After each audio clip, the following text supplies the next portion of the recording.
Thanks for watching.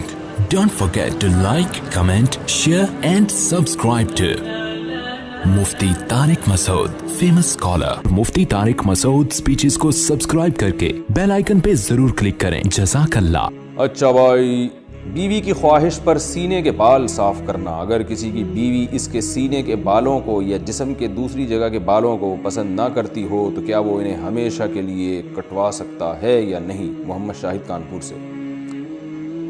मर्द जो है ना, सीने के बाल या कहीं और जिस्म में जो टांगों वागों के बाल होते हैं, ये तो मर्दों के होते ही हैं और हमने कभी नहीं देखा सदियों तक मर्दों ने इनको काटने की कोशिश की, और कभी भी नहीं। अब मर्दों में रिवाज चल पड़ा इन बालों को काटने का। तो इसकी ज़्यादातर वजूहात तो होती हैं जो जिनमें निस्वानियत होती है ना, वो ये बालों को काटते हैं, वरना मर्द तो नहीं काटते ये बाल। तो हमेशा से रखते ही आए हैं। जो अल्लाह ने कुदरती तौर पर मर्दों को सीने पे बाल दिए हैं या टांगों पे बाल दिए हैं, तो वो ख़वातीन की तरह वो भी शुरू हो गए हैं आजकल बालों को साफ़ करना। तो पता नहीं क्या मकसद है उनका। बाज़ मर्द ये कहते हैं कि हमारे सीने के बाल इतने ज़्यादा बड़े हो जाते हैं कि उसमें पसीना जम जाता है, बदबू आती है, तो भाई रोज़ नहा लिया करो। लेकिन बहरहाल इन बालों के काटने या ना काटने के बारे में हमारे पास शरीयत में कोई वाज़ेह हदीस या कुरान की आयत मौजूद नहीं है।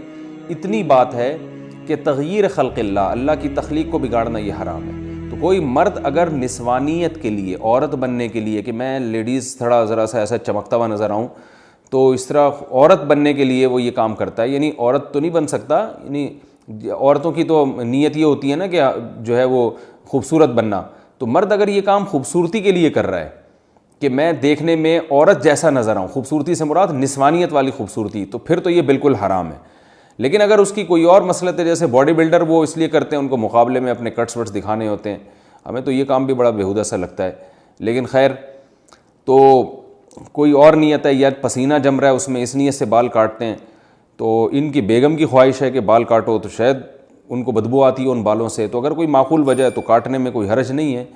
लेकिन मेरा ख़्याल है कि ये काम इतना मज़ेदार है नहीं, पसंदीदा काम है नहीं, क्योंकि इसका रिवाज जब मर्दों में आएगा तो और निस्वानियत फैलेगी इससे। जायज़ है इन तमाम तफसीलात की रोशनी में, लेकिन बेहतर नहीं है। जो चीज़ जिस तरह सदियों से चली आ रही है उसको चलने दें।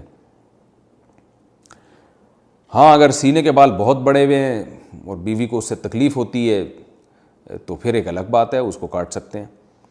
बीवी को तलाक, और दूसरी बात ये भी है कि हमेशा के लिए, तो भाई हमेशा के लिए तो क्या पता आपकी बेगम का इंतकाल हो जाए, अल्लाह ना करे, अल्लाह उनको ज़िंदगी दे, फिर आपको दूसरी शादी करने की ज़रूरत पेश आए, तो फिर वो नई वाली बीवी आए, उसको बाल, वो कहे कि भाई मर्दों के तो बाल होते हैं जिस्म पे, आपके तो बाल ही नहीं है, मुझे तो ऐसा आदमी चाहिए जो जिसमें बाल वाला बंदा चाहिए, और आप फारिगुल बाल हो गए।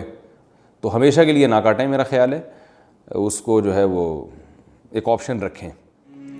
अब आपकी बेगम कहेंगी कि क्या मैं मर जाऊंगी, आपने ये समझा हुआ है कि मैं मर जाऊंगी, तो आप बताएं कि जो है मुझे उम्मीद है तुम नहीं मरोगी, लेकिन जैसे मैं भी तो मर सकता हूँ ना, तो तुम बेवा हो सकती हो, तो ऐसा उल्टा भी तो हो सकता है ना।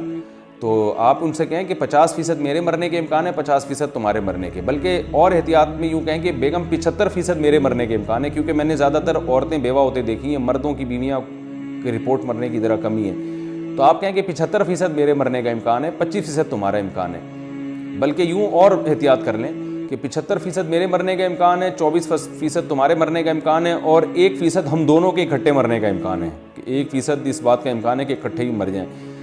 तो अब वो उस 24% की वजह से मैं एहतियात कर रहा हूँ कि भाई